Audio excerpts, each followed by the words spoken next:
تو ہم کہتے ہیں وہ گزر گیا. تو گزرنے کا یہ معنی ہوتا ہے کہ یہاں سے ادھر سے آیا اور آگے چلا گیا. انگلش میں اس کو کہتے ہیں پاسڈ اوے, کہ فلاں he passed away, you know my friend Mike he passed away. تو پاسڈ اوے کا کیا مطلب ہے کہ ادھر سے آیا یہاں سے گزر گیا.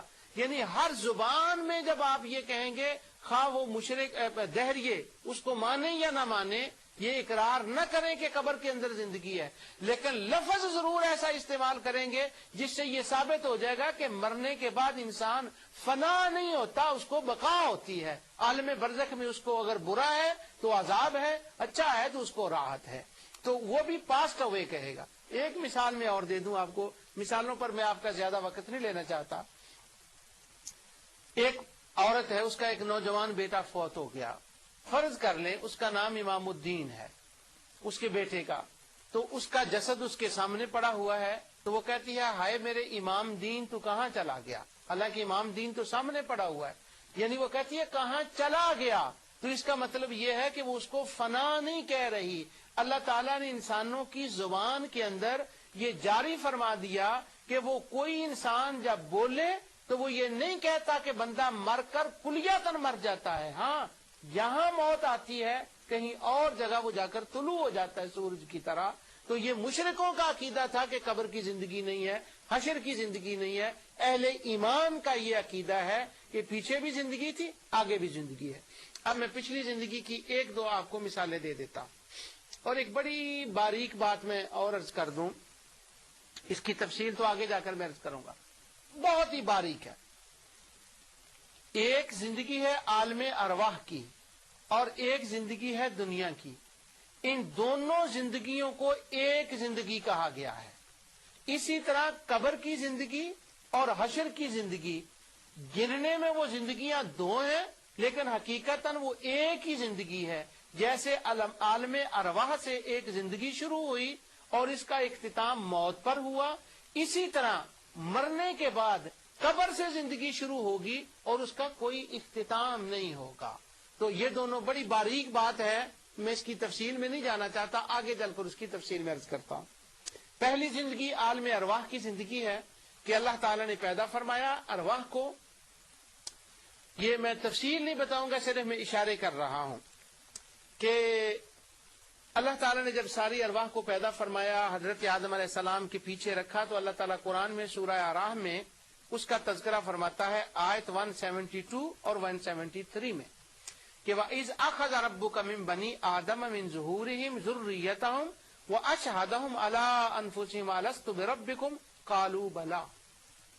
جتنی ارواح تھیں ان ساری ارواح سے اللہ تعالیٰ نے جمع کر کے حضرت آدم علیہ السلام کی پشت سے نکال کر ان سے وعدہ لیا, اور وعدہ لینے کے بعد ان کو پوچھا کہ کیا میں تمہارا رب نہیں ہوں؟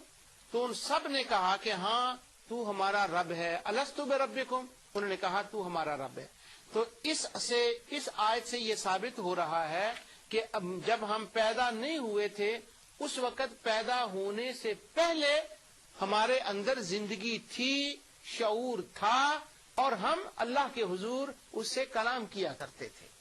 اسی طرح انبیاء علیہ الصلوۃ والسلام کے بارے میں یہ آپ مجھے نہیں, ناظرین نور ٹی وی میں سے جو ناظرین ہیں میں جانتا کسی کو کہ جس کو یہ آیت نہ آتی ہو, کیونکہ اکثر علماء اس آیت کی تلاوت کرتے ہیں کہ وَإِذَا أَخَذَ اللَّهُ مِيثَاقَ النَّبِيِّينَ, کہ جب اللہ تعالیٰ نے عہد لیا انبیاء سے. 81 آیت ہے سورہ آل عمران کی کہ میرا رسول آئے گا, تم نے اس کی تصدیق کرنی ہے اور تم نے اس پر ایمان لانا ہے. یہ بھی عالم ارواح میں ہوا تھا.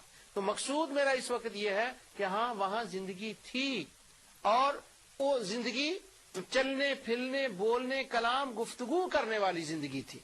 اب اسی کی تسلسل میں ایک تیسری آیت ہے, وہ میں آپ کی خدمت میں تلاوت کرتا ہوں. اللہ تعالیٰ نے سورہ احزاب میں آیت 7 میں فرمایا, ایک تھا سب سے وعدہ لینا کہ میں تمہارا رب ہوں, سب نے کہا تو رب ہے. پھر انبیاء سے, پھر انبیاء سے میں بھی خواص انبیاء سے, خاص اور خاص جو انبیاء تھے. سورہ احزاب آیت 7 میں اللہ تعالیٰ فرماتا ہے وَإِذْ أَخَذْنَا مِنَ النَّبِيِّينَ مِيثَاقَهُمْ وَمِنْكَ وَمِن نُوحٍ وَإِبْرَاهِيمَ وَمُوسَىٰ وَعِيسَىٰ ابْنِ مَرْيَمَ وَأَخَذْنَا مِنْهُم مِيثَاقًا غَلِيظًا.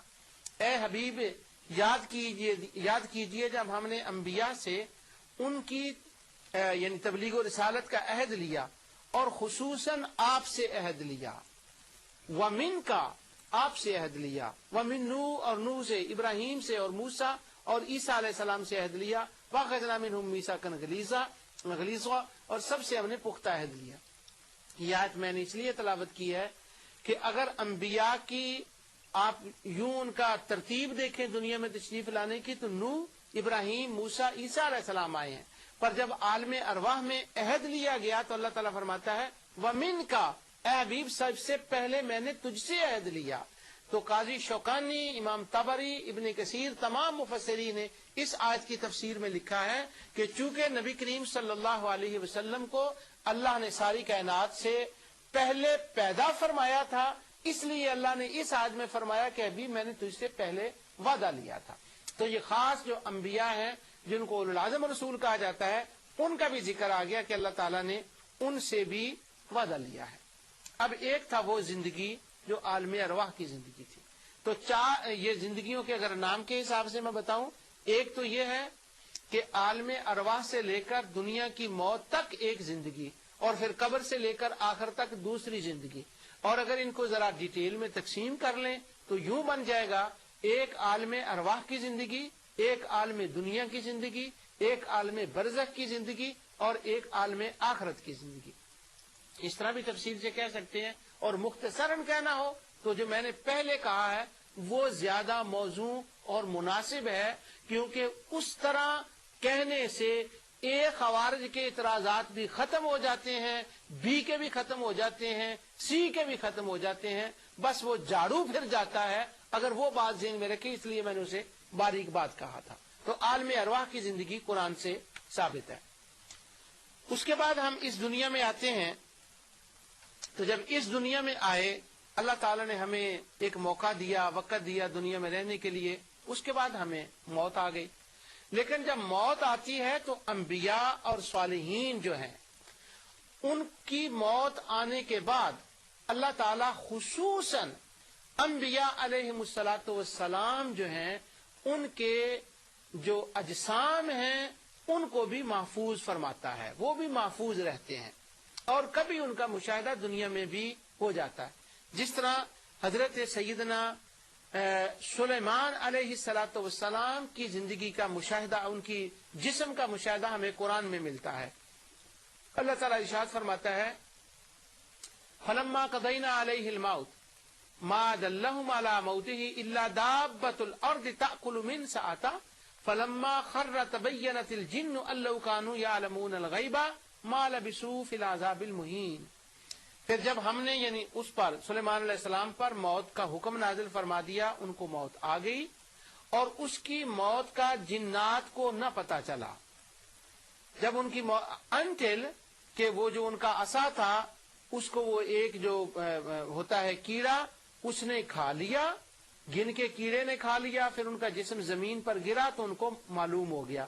اس سے یہ پتا چلتا ہے، مفسرین کہتے ہیں 6 ماہ تک ان کا جسم جو تھا وہ جو ان کا عصا تھا اس کے سہارے وہ کھڑے رہے، یعنی دنیا سے جانے کے بعد ان کا جسم خراب نہیں ہوا۔ تو اللہ تعالیٰ ان کے اجسام کی بھی حفاظت فرماتا ہے۔